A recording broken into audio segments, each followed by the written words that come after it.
Bien, buenas noches a todos ustedes. Estamos acá en nuestro programa en vivo por Facebook, en nuestro programa de En Vivo con la Palabra. Hoy es martes 21 de febrero del año 2023. Es impresionante cómo pasa el tiempo. Es impresionante cómo las cosas van pasando. Déjenme ajustar acá el sonido, ok. Y de verdad que es muy grato poder estar acá y poder conversar con ustedes, poder estudiar la palabra juntos. El propósito de este programa, como lo he dicho desde el principio, es que seamos motivados a volver a la palabra, a estudiar la palabra por nuestra propia cuenta y que de esa forma podamos alimentarnos espiritualmente. La iglesia sufre de una especie de crisis, una crisis espiritual, por supuesto, y la raíz de la crisis espiritual está en la falta de alimentación. Somos muy buenos para hablar en público.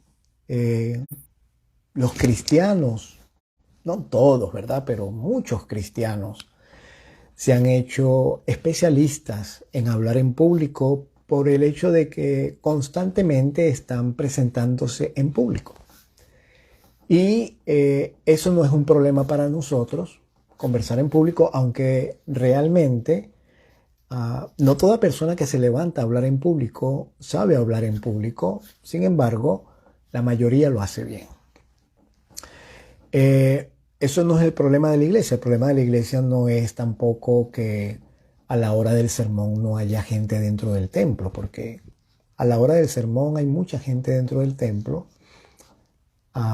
pero somos tercos, somos bastante irresponsables, podría decir yo así, en levantarnos temprano para ir al templo, bien sea el sábado o bien sea el domingo, el día que usted adore a Dios. Y esto nos pasa solamente, yo estoy hablando como adventista, esto no pasa solamente en las iglesias adventistas, que los sábados por la mañana la iglesia está virtualmente vacía, porque a la hora del sermón, cuando son las 11, está bastante llena. Esto pasa en todas las iglesias cristianas. Y todo esto sucede no porque nosotros no querramos ir a la iglesia.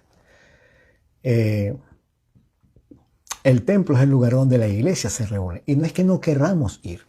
Queremos estar allí. Solo que no sentimos esto como una responsabilidad seria de nuestra parte. Se ha vuelto de repente un poco abstracto la idea de creer en Dios. Para algunas personas Dios es solamente un nombre, un título, es un estatus. Decir creer en Dios se ha hecho tan normal que se ha hecho rutinario. Y como es rutina, entonces no se piensa en eso seriamente. Yo estoy aquí en mi casa, en el lugar donde generalmente acostumbro tener este programa, y estoy pensando que tú, mientras estás allá sentado mirando este programa en tu cuarto, en tu sala, usando tu celular en el carro, no importa dónde estés. El punto es que la razón por la cual este programa existe, repito, es para que nosotros podamos regresar al estudio serio de la Biblia. Esta noche nosotros vamos a terminar las promesas que Dios hizo a las iglesias del Apocalipsis. Y yo les he dicho varias veces que ustedes pueden encontrar en el internet mucho material acerca de estudios de Apocalipsis. Yo estoy escribiendo el segundo material escrito, el segundo documento que voy a colocar en mi página web, que es acerca de los 144,000. Y ustedes no se imaginan todas las cosas que hay en el internet acerca de los 144,000. Cientos de cosas. Sin embargo, voy a postearlo para que ustedes puedan tener también una idea diferente de alguien que ha estudiado este tema por mucho tiempo. Por mucho tiempo. He estudiado el tema de los 144,000 por muchos años y hay muchas opiniones al respecto. Así que bueno, vamos a comenzar y para empezar vamos a orar. Les estaba dando esta corta introducción para que estemos a tono, ¿verdad?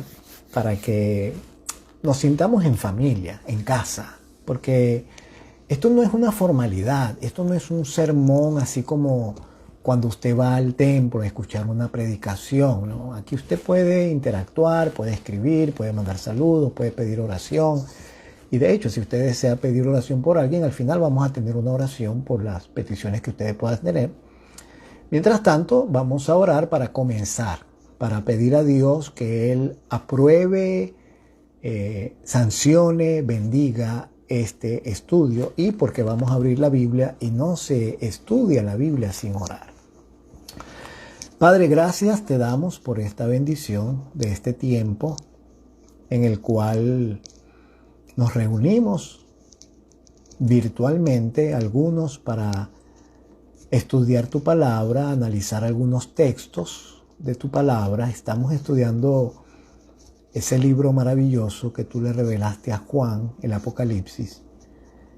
Y hemos encontrado allí muchas cosas útiles para nuestra vida. Y hay muchas más que existen allí. Estamos tratando de motivar a la audiencia al estudio de tu palabra.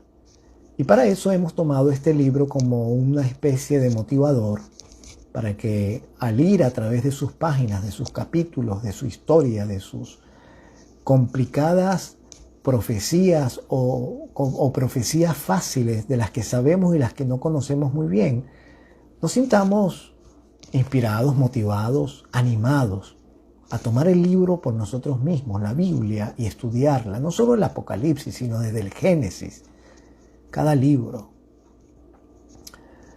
Para eso, Señor, pedimos tu bendición esta noche. Pedimos que el Espíritu Santo, Padre, nos abra la puerta del entendimiento, porque realmente sin ti, Señor, no vamos a poder entender nada.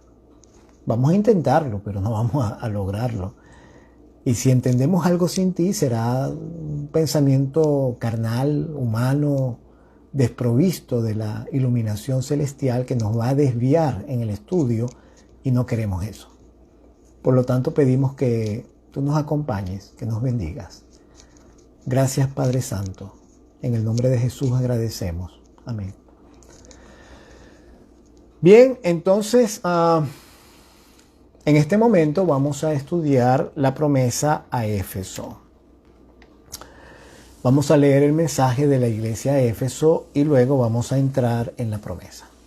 Dice, escribe al ángel de la iglesia en Éfeso. Este es el capítulo 2. Estamos leyendo los versículos 1 hasta el 7. Escribe al ángel de la iglesia en Éfeso, el que tiene las 7 estrellas en su diestra, el que anda en medio de los 7 candeleros de oro, dice esto: yo conozco tus obras, tu arduo trabajo y paciencia, que no puedes soportar a los malos, y has probado a los que se dicen ser apóstoles y no lo son, y los has hallado mentirosos. Has sufrido, has tenido paciencia, has trabajado arduamente por amor de mi nombre y no has desmayado. Y luego dice, pero tengo contra ti que has dejado tu primer amor. O sea, aún con todas esas loables características que tenía Éfeso, el Señor le dijo, tengo contra ti que has dejado tu primer amor. Recuerda, por tanto, de dónde has caído y arrepiéntete y haz las primeras obras, porque si no, vendré pronto a ti y quitaré tu candelero de su lugar si no te hubieres arrepentido. Pero tienes esto, le dice el Señor a Éfeso, que aborrecen las obras de los nicolaítas, las cuales yo también aborrezco. El que tiene oído, dice, oiga lo que el Espíritu dice a las iglesias. Al que venciere, le daré a comer del árbol de la vida que está en medio del paraíso de Dios. Entonces, ese es el mensaje a Éfeso, y al final, en el versículo 7, el Señor da la promesa para el vencedor. En cada iglesia, Dios da una promesa al vencedor. Y es muy interesante la secuencia que tienen las promesas de las 7 iglesias. La primera promesa es algo que surgió en el Edén, el árbol de la vida.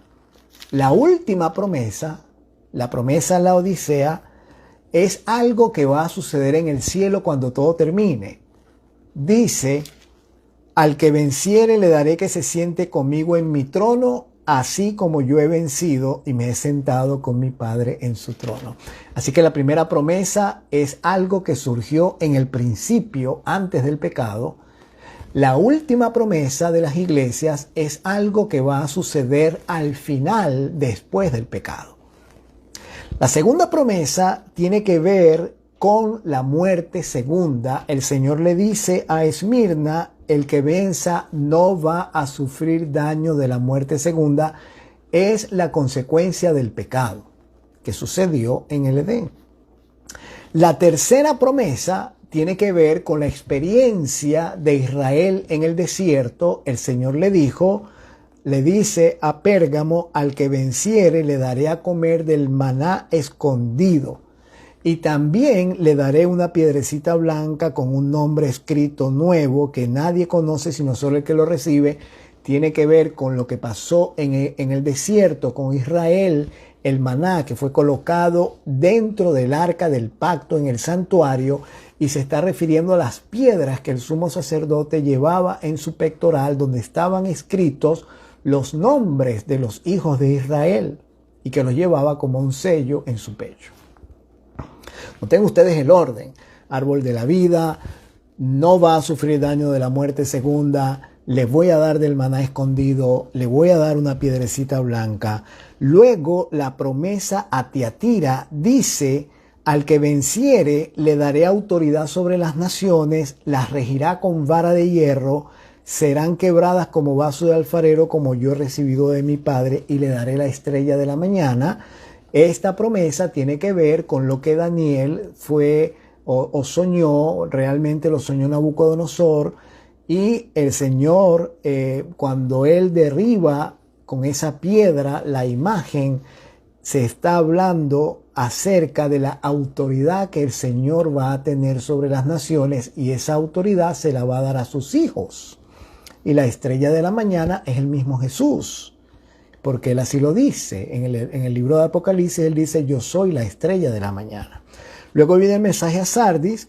En el mensaje a Sardis, para que sigamos el orden, después de que el Señor dice que las va a regir al vencedor, va a regir a las naciones con autoridad y que las va a quebrantar como vaso, como con vara de hierro y como vaso de alfarero.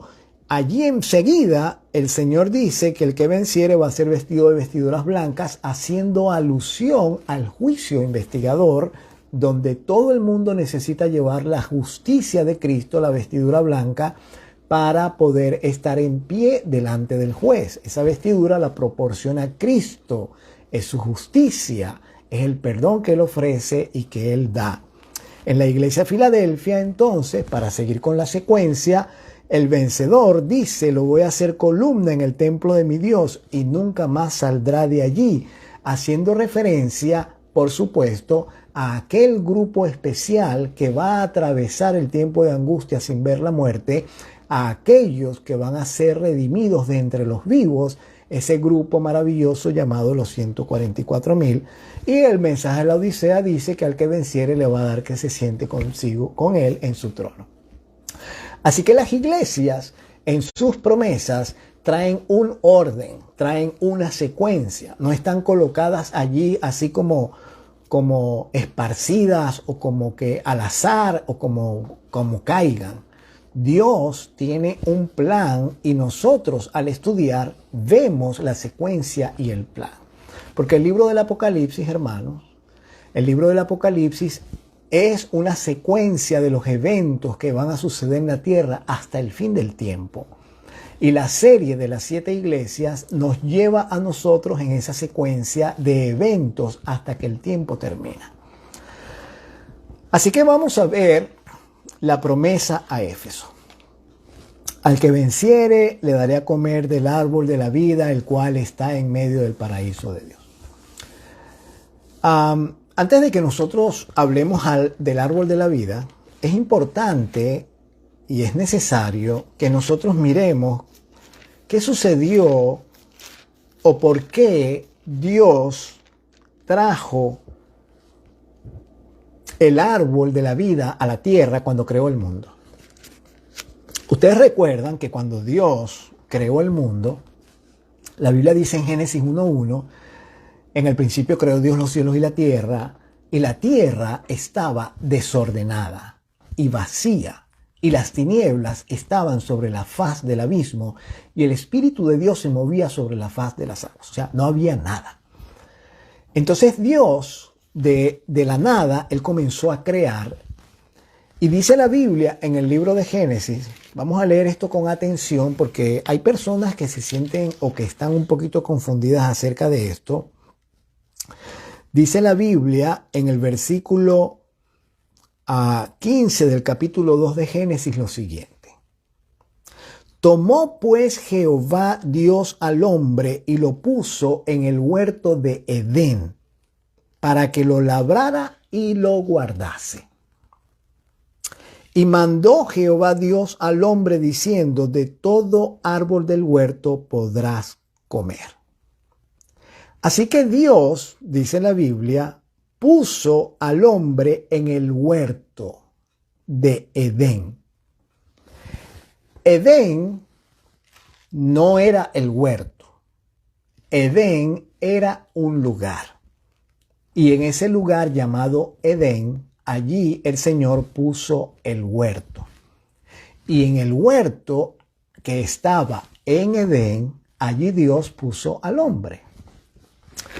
Vamos a mirar lo que dice Ezequiel, el capítulo 28, hablando acerca de la caída de Luzbel del cielo. La Biblia dice, cuando Luzbel fue creado, dice así. Así ha dicho Jehová el Señor, capítulo 28 de Ezequiel, versículo 12, la segunda parte. Así ha dicho Jehová el Señor, tú eras el sello de la perfección, lleno de sabiduría y acabado de hermosura. Y luego le dice, en Edén, en el huerto de Dios, estuviste. Así que Luzbel vivía en el cielo, en el huerto, en el Edén. Y dice, de toda piedra preciosa era tu vestidura, de cornerina, topacio, jaspe, crisólito, berilo y ónice, de zafiro, carbunclo, esmeralda y oro. Los primores de tus tamboriles y flautas estuvieron preparados para ti en el día de tu creación. Tú, querubín grande, protector, yo te puse en el santo monte de Dios, allí estuviste. En medio de las piedras de fuego te paseabas. Así que antes que Dios, y es importante que esto quede claro, porque esto tiene mucho que ver con la promesa a Éfeso, antes que Dios colocara el Edén en esta tierra, ya Edén existía en el cielo. Y en Ezequiel 28 se nos dice que Edén es el mismo santo monte de Dios. Y allí, en ese santo monte de Dios que se llama Edén, allí había un huerto. Allí se paseaba o vivía o andaba Luzbel antes de que este mundo fuese creado. Entonces, ¿Dios qué fue lo que hizo? Bueno, Dios transportó Edén del cielo y lo puso aquí en la tierra. Así que cuando Luzbel fue echado del cielo, eso lo vemos en Apocalipsis 20, en Apocalipsis 12, está la batalla. Bueno, no es esta precisamente la batalla, pero dice en el capítulo 28 de Ezequiel, allí mismo, no tenemos que irnos a Apocalipsis, en el versículo 16, a causa de la multitud de tus contrataciones, fuiste lleno de iniquidad y pecaste, por lo que yo te eché del monte de Dios y te arrojé de entre las piedras de fuego, oh querubín protector. Así que Luzbel fue echado del Edén, él fue echado del monte de Dios. El monte de Dios es el Edén. Notemos lo que dice Isaías 14, porque Isaías complementa lo que dice Ezequiel. Vamos a leer Isaías capítulo 14. Allí dice, ¿cómo caíste del cielo? Hablando de Luzbel. Yo debería decir algo acá y pues no quiero ahondar en los detalles, pero Isaías 14 habla de la caída del rey de Babilonia. Ezequiel 28 habla de la caída del rey de Tiro y ambos personajes son comparados con Lucifer. Es una especie de parábola, alegoría que se utiliza para hablar de Luzbel, de su caída del cielo. Y dice, ¿cómo caíste del cielo, oh lucero, hijo de la mañana? Cortado fuiste por tierra, tú que debilitabas a las naciones. Y ahora notemos lo que va a decir. Tú que decías en tu corazón, subiré al cielo, en lo alto, junto a las estrellas de Dios levantaré mi trono. En el monte del testimonio me sentaré a los lados del norte, junto a las alturas, sobre las alturas de las nubes subiré y seré semejante al Altísimo. Así que cuando nosotros comparamos los dos pasajes, nos damos cuenta que Edén, el monte de Dios y el monte del testimonio, los tres son la misma cosa. Estaba en el cielo y Dios lo transportó a la tierra. Entonces, en ese lugar llamado Edén, allí Dios colocó un huerto, Dios allí colocó un huerto y en el huerto puso al hombre. Allí dice el versículo 15, tomó pues Jehová Dios al hombre y lo puso en el huerto de Edén. No en el huerto Edén, sino en el huerto de Edén, para que lo labrara y lo guardase. Y mandó Jehová Dios al hombre diciendo, de todo árbol del huerto podrás comer. Entonces, si Dios transportó Edén a la tierra, y si el huerto existía en el cielo, quiere decir que los árboles que estaban en el cielo, Dios los transportó a la tierra. Hay personas que piensan que el cielo es un lugar etéreo. piensan que el cielo es un lugar donde solo hay nubes y angelitos con arpas y que tienen alitas y que vuelan. Es la idea que nos ha sembrado la tradición católica por muchos años. Pero la Biblia no dice eso. La Biblia dice que en el cielo estaba Edén y Dios lo transportó a la tierra con sus árboles, con todo. Y dice la Biblia también, versículo 16, mandó Jehová Dios al hombre diciendo, de todo árbol del huerto podrás comer, pero del árbol de la ciencia del bien y del mal no comerás, porque el día que comieres de él ciertamente morirás. Noten ustedes que acá no dice nada acerca del árbol de la vida. Habla del árbol de la ciencia del bien y del mal. Sin embargo,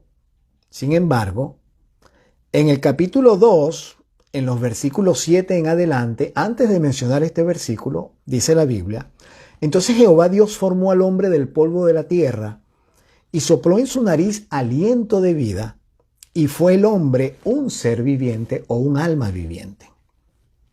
Y Jehová Dios plantó un huerto en Edén, al oriente. Noten ustedes que en Génesis la Biblia dice que el huerto en Edén estaba al oriente. En Ezequiel 28 y en Isaías 14 mencionan que estaban al norte. El norte y el oriente en la Biblia son las direcciones de Dios. El sur y el occidente son las direcciones de Satanás. Eso lo podemos concluir al hacer un análisis de las direcciones geográficas de la Biblia y dónde Satanás realiza sus labores. Pero vamos a continuar con esto para no desviarnos. Y dice, Jehová Dios plantó un huerto en Edén al oriente y allí puso al hombre que había formado. O sea que Dios puso a Adán en el huerto y el huerto quedaba en Edén. Y Jehová Dios hizo nacer de la tierra todo árbol. Y voy a decir la Biblia va a decir una cosa que nosotros necesitamos analizar, pensar, no simplemente leerla por leerla. Dice, Jehová Dios hizo nacer de la tierra todo árbol delicioso a la vista. Fíjense que no dice delicioso al paladar, dice delicioso a la vista y bueno para comer. Y luego dice, también el árbol de vida en medio del huerto y el árbol de la ciencia del bien y del mal. Y es interesante que la Biblia dice que el árbol de vida estaba en medio del huerto. Y luego cuando nosotros vemos la conversación entre Satanás y Eva, en el capítulo 3 de Génesis, en el versículo 3 dice, pero del fruto del árbol que está en medio del huerto, Dios dijo, no comeréis de él ni lo tocaréis para que no muráis. Entonces, cuando comparamos los dos versículos, nos damos cuenta que el árbol de vida y el árbol de la ciencia del bien y del mal, ambos estaban en el medio del huerto. Muy interesante. Dios tenía el Edén en el cielo. El Edén en la Biblia es el mismo monte de Dios, así lo dice Ezequiel, y también se le llama en Isaías 14 el monte del testimonio. El testimonio en la Biblia no es otra cosa que el lugar donde se guarda la ley. Ese es el testimonio. En la Biblia el testimonio es el arca donde está guardada la ley de Dios. A eso se le llama el testimonio.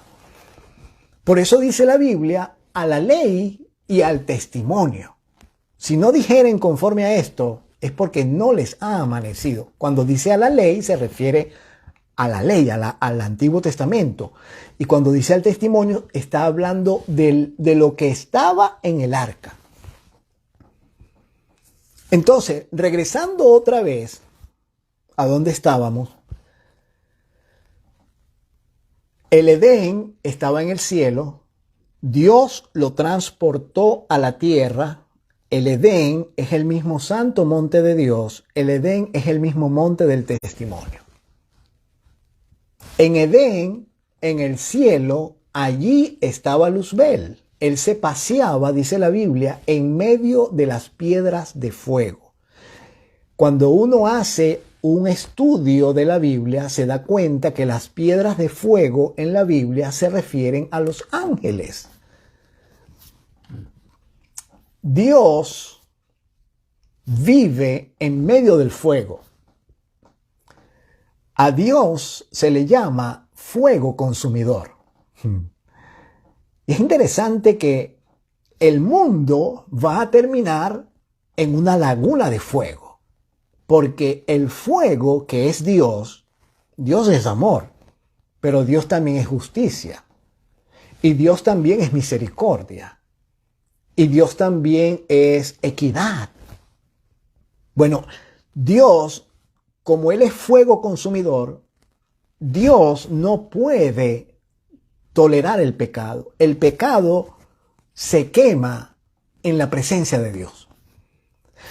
Por eso, ahora es el momento para que el pecado sea quemado, no al final, porque si esperas hasta el final, entonces vas a ser consumido con tu pecado.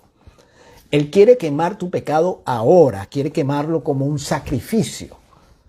Porque si esperas hasta el final, vas a ser sacrificado con tu pecado. Y Dios no quiere eso. Volvemos al tema del árbol de vida.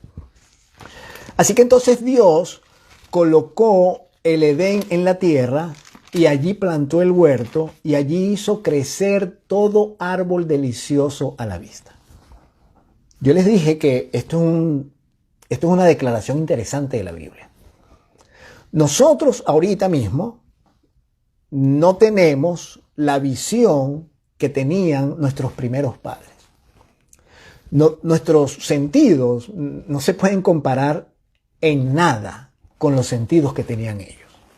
Ni nuestros ojos, ni nuestros oídos, ni nuestra nariz, ni nuestro tacto, ni el gusto, ni las papilas gustativas, ni nuestro sistema completo, estomacal, nervioso, muscular, óseo. Nada se puede comparar con lo que Adán y Eva tenían al principio. Ellos tenían la perfección de Dios. Ellos tenían un cuerpo sin tacha. Ellos tenían un cerebro perfecto que no daba espacio para errores. Imagínense, su inteligencia estaba al 100%. Asimismo, su visión. Ellos no necesitaban lentes, ni tampoco arrugaban los ojitos para leer. Nunca. La visión de Adán y Eva era capaz de hacer todo lo que nosotros hemos inventado hoy día para poder mirar mejor y para poder analizar las cosas. Y déjenme darles un ejemplo de esto. Acuérdense que estamos hablando de que el Señor le dijo a Éfeso que le iba a dar del árbol de la vida. No se olviden de eso, porque para allá vamos.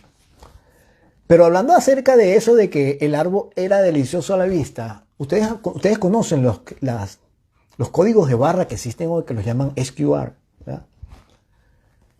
Cuando usted escanea un código de barra, le sale una información ampliada de lo que la persona quiso que la otra persona vea.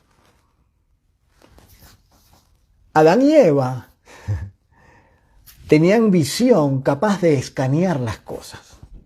Así que cuando ellos vieron el fruto o cuando ellos veían una fruta, sus ojos les decían qué tipo de fruta era y qué contenía la fruta. Te voy a decir que yo estoy loco, pero ellos tenían la capacidad.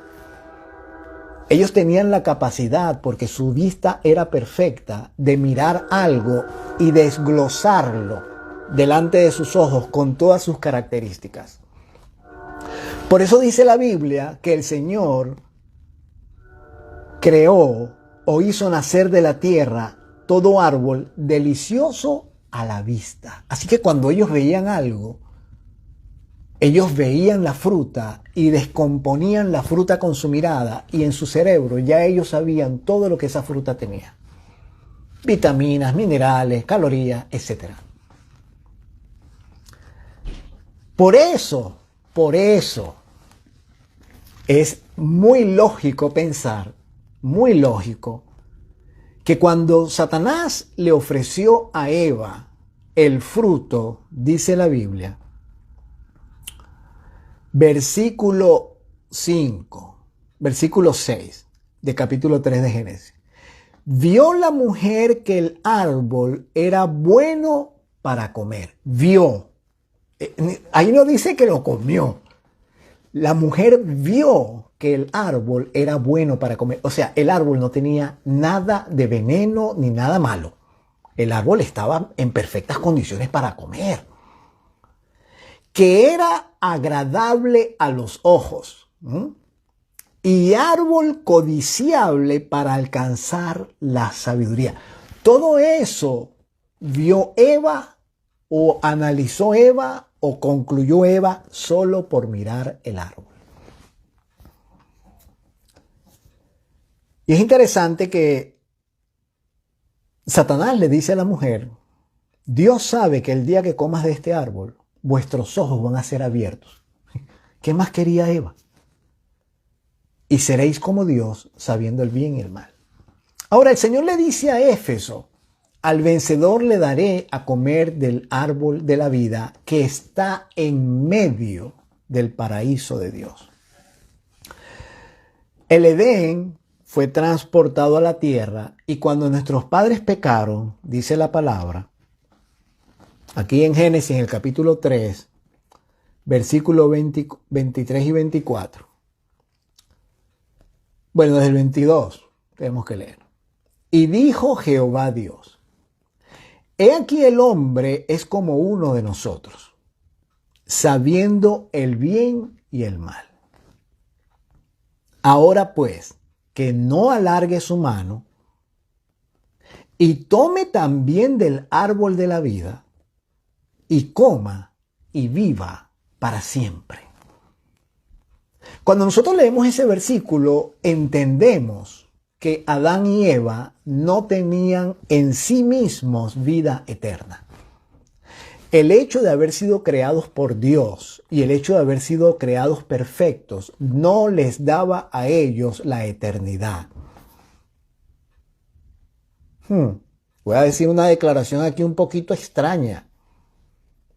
Pero cuando las personas resuciten de la tumba y cuando los vivos sean arrebatados en las nubes para recibir al Señor en el aire, el hecho de que la persona resucite o el hecho de que sean arrebatados y que los cuerpos de nosotros sean transformados, no quiere decir por eso que vamos a tener vida eterna.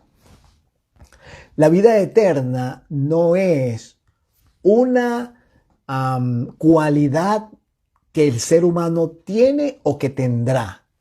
El único eterno es Dios. Y la eternidad es dependiente. La vida eterna siempre será dependiente. Como lo fue antes, como lo es todavía para los ángeles y como lo será para la raza que el Señor va a redimir.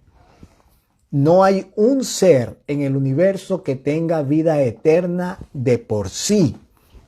Innata, no la hay. Solamente Dios es eterno, así como solamente Él es todopoderoso, como solamente Él es omnisciente. Por mucho que nuestros cuerpos sean transformados, por mucho que nuestra mente vuelva a ser como era al origen, antes de que el pecado entrara, que no tenga defectos, que nuestros ojos no tengan más defectos, que no nos enfermemos, que veamos bien, que oigamos perfecto, que las cosas ahora van a ser. Aun cuando todo eso pase, nada de eso quiere decir que tenemos vida eterna. La vida eterna será la consecuencia de comer del árbol de la vida. Y usted me va a decir, pero bueno, ¿y cómo tantos millones de personas van a estar alimentándose de un árbol? No es problema para Dios. Para Dios eso no es ningún problema. Es lo mismo que sucede ahora. Nosotros ahora necesitamos alimentarnos de la palabra porque la palabra es la que da vida eterna.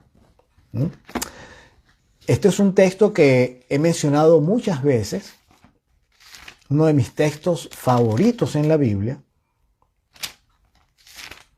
Está en San Juan, en el capítulo 17, en el versículo 3.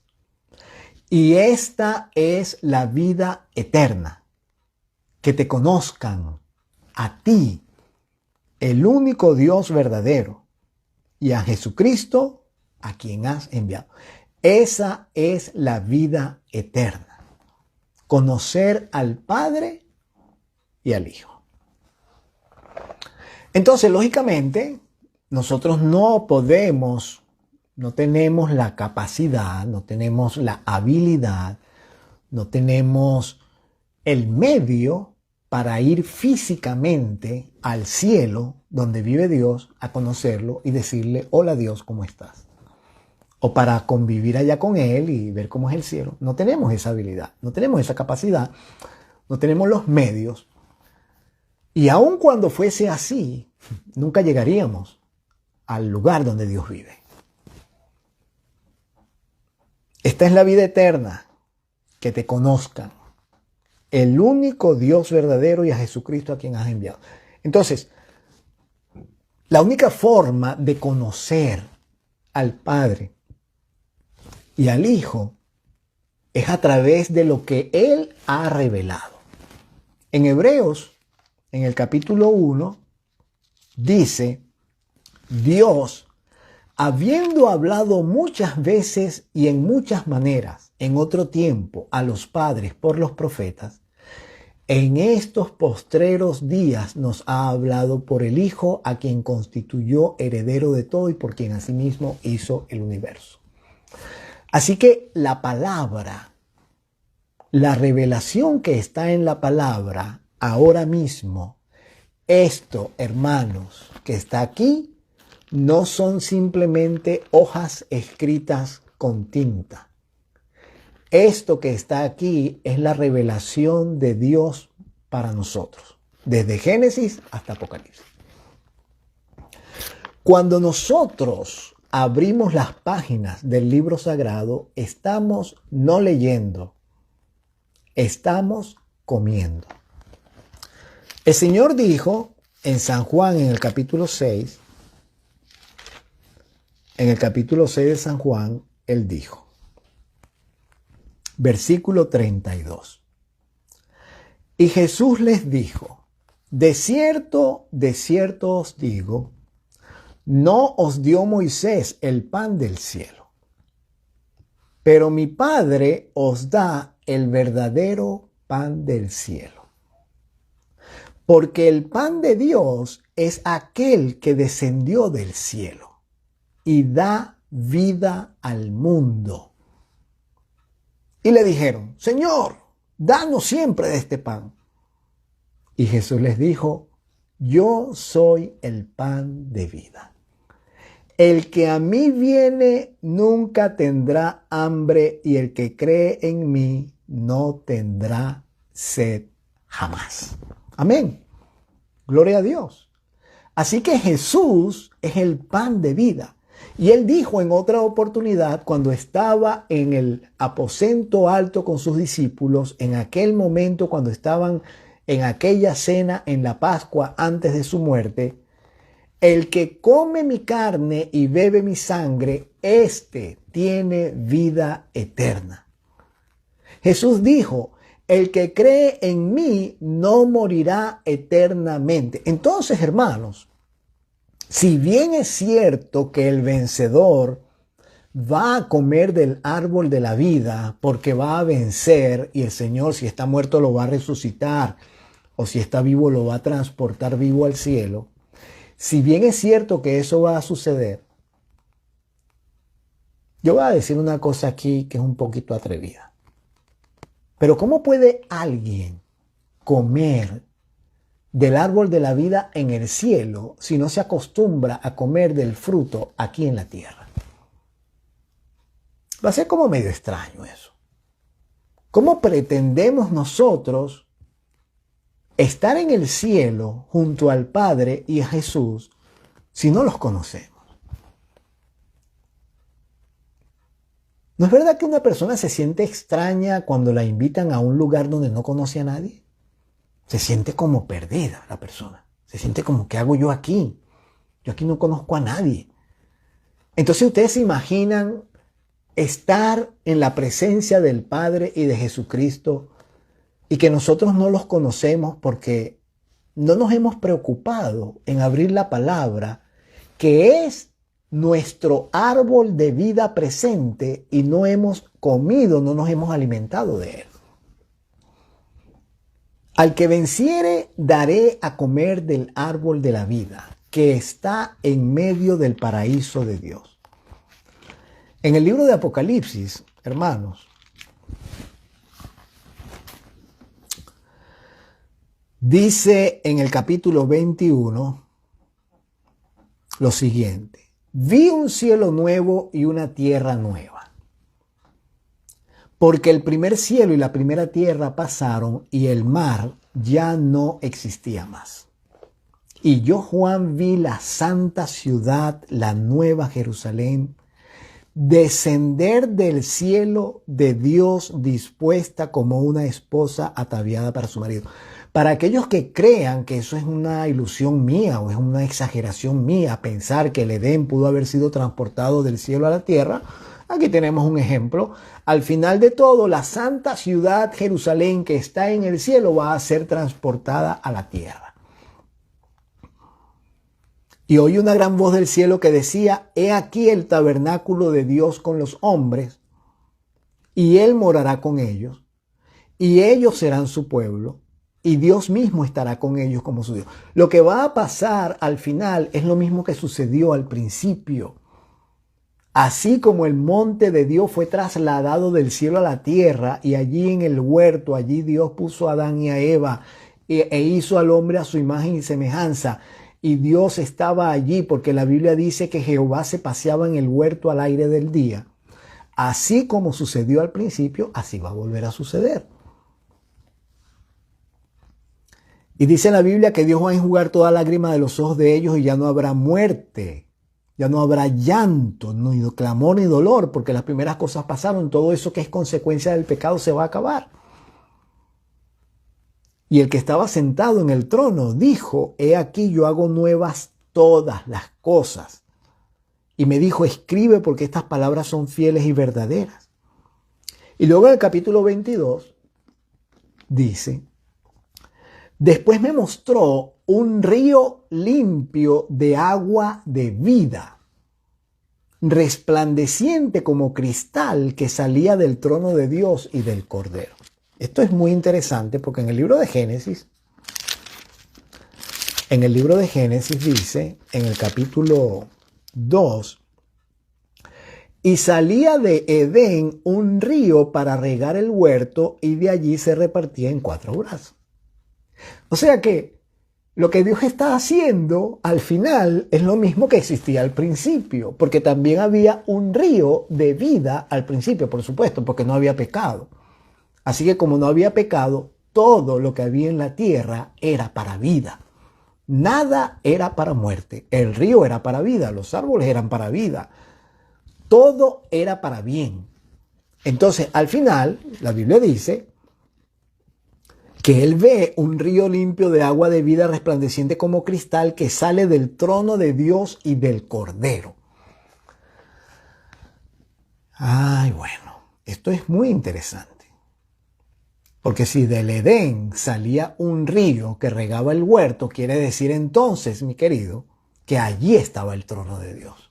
Y lo digo así sin ningún temor, porque evidentemente la Biblia está hablando. Y dice, versículo 2, en medio de la calle de la ciudad, hablando de la Nueva Jerusalén, a uno y al otro lado del río estaba el árbol de la vida, que produce 12 frutos, dando cada mes su fruto, y las hojas del árbol eran para la sanidad de las naciones. Ahora entendemos que si no nos alimentamos del fruto del árbol de la vida, no vamos a tener vida eterna. Y la Biblia dice en el versículo 3 que no va a haber más maldición, y el trono de Dios y del Cordero estará en ella, y sus siervos le servirán, y verán su rostro, y su nombre estará en sus frentes.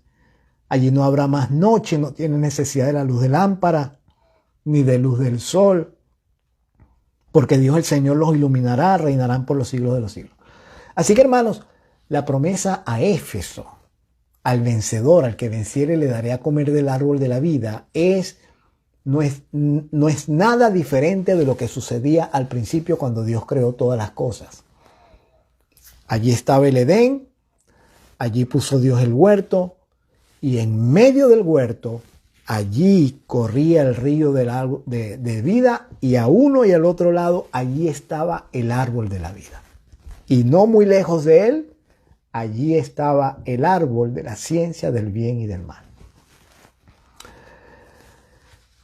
Es interesante que Eva, cuando se acercó al fruto o al árbol de la ciencia del bien y del mal, ella podía ver que a poca distancia o a cierta distancia, Eva no tenía problemas para mirar a largas distancias, ¿verdad? Para ella cualquier distancia era igual porque ella tenía una visión perfecta. Pero ella podía ver desde donde estaba, ella podía ver el árbol de la vida. ¿Y qué cosas, no? El árbol de la vida estaba allí y ella prefirió comer del árbol de la ciencia del bien y del mal. Es lo mismo que nos pasa a nosotros. No tenemos mucho que buscarle a esto. En mi país decimos no hay que buscarle la quinta pata al gato. Nosotros tenemos a nuestra disposición a diario, disponible 24 horas, la palabra. Este es nuestro árbol de la vida. Aquí está.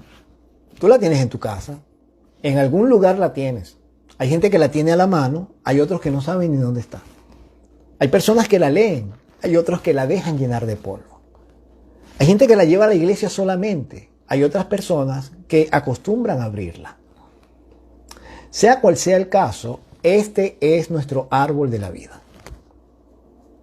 Pero por supuesto, así como pasó en el Edén, Satanás no va a querer que tú vayas al árbol de la vida para comer de su fruto. Él va a preferir que tú te alimentes del árbol de la ciencia del bien y del mal. ¿Por qué? Porque como él todavía tiene la pretensión de ser como Dios, él quiere que tú también seas así. Y él te hace pensar que las cosas materiales, mundanales, seculares, son más importantes, tienen más provecho, causan más felicidad que la palabra. Es tan astuto el enemigo, tan insidioso, tan insistente, tan persistente, que él te hace llegar a creer que por el hecho de tener actividades espirituales en el templo, en medio de la iglesia, que con eso es suficiente. Es suficiente con que escuches que leen la Biblia en la iglesia. O es suficiente con que escuches que alguien te lee la palabra. El diablo te hace creer que no hace falta, realmente, no hace falta que tú abras una Biblia para leerla cuando cualquiera la puede leer. Mi querido, este libro es la palabra de Dios. Este libro es el árbol de la vida para nosotros. En este libro está la sanidad del alma.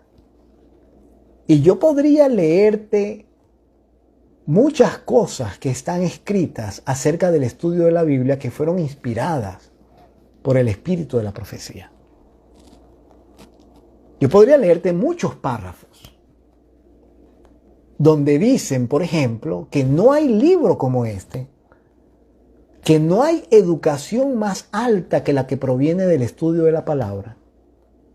Yo podría leerte párrafos donde dice que el que estudia la Biblia, su mente, su inteligencia, su sabiduría, se crece y se multiplica.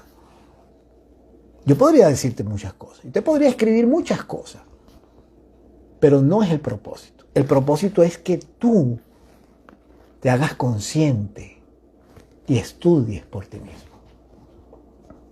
Estudia la palabra. Este es el árbol de la vida. Al vencedor, el Señor le va a dar a comer del árbol de la vida. Pero si tú, mi querido, mi querida, no te alimentas ahora del árbol de la vida,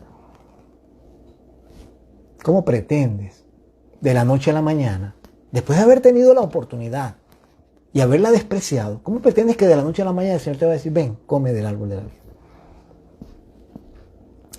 Así que, mis queridos, a mí me alegra mucho porque Dios no nos ha dejado sin la luz que nosotros necesitamos. A mí me alegra mucho eso. Y de verdad que es un privilegio que nosotros podamos tener esta gran oportunidad. Así que yo te invito a que con seriedad, con responsabilidad, con disciplina, con sacrificio, vuelvas a la palabra. Ella es el árbol de la vida que tú tienes a la mano. Y estudiar la palabra te va a ayudar a conocer al Padre y a Jesús, y eso es la vida eterna. Vamos a orar. Saludos a aquellos que nos están mirando por el Facebook. Mano Torrealba, María Elena, Jennifer, otros que están por allí que todavía no los veo. No sé si está U.S. Chaplains, José, Narcedalia. Vamos a orar, vamos a pedir al Señor que nos ayude a... Tan poquito. Sí, es una hora. Poquito es bueno, porque uno se queda con el gusto y entonces quiere más. Así es mejor. Mi mamá siempre me decía, come poquito y si quieres más, repite. Así que si quieren más, repitan. Vamos a orar. El jueves nos vemos, Dios mediante, a las 8 de la noche. El tema del jueves, vamos a empezar a estudiar el capítulo 4 de Apocalipsis. A mí me emociona porque ese capítulo comienza la antesala del juicio y eso, hermanos, es glorioso. Así que los invito para el jueves a las 8, no se lo pierdan. Dios les bendiga. Vamos a orar. Padre, gracias. Bendito sea tu nombre, alabado seas por siempre. Y gracias por esta oportunidad, gracias por tu palabra, Señor. Gracias. Gracias por ser tan claro en tu palabra. Y gracias por darnos inteligencia para estudiarla, mirarla, compararla y saborear sus temas, podernos alimentar de ella cada día. Te alabamos y te damos honra y gloria esta noche. Y pedimos tu bendición para todos aquellos que hemos estado presentes y para aquellos que van a ver este programa luego cuando esté posteado en el YouTube. Bendito seas para siempre y alabado sea tu nombre en el nombre de Jesús. Amén. Muchísimas gracias a todos. Dios me los guarde. Les mando un abrazo y nos veremos entonces el próximo jueves a las 8 de la noche. Capítulo 4 de Apocalipsis. Bye bye. Cuídense.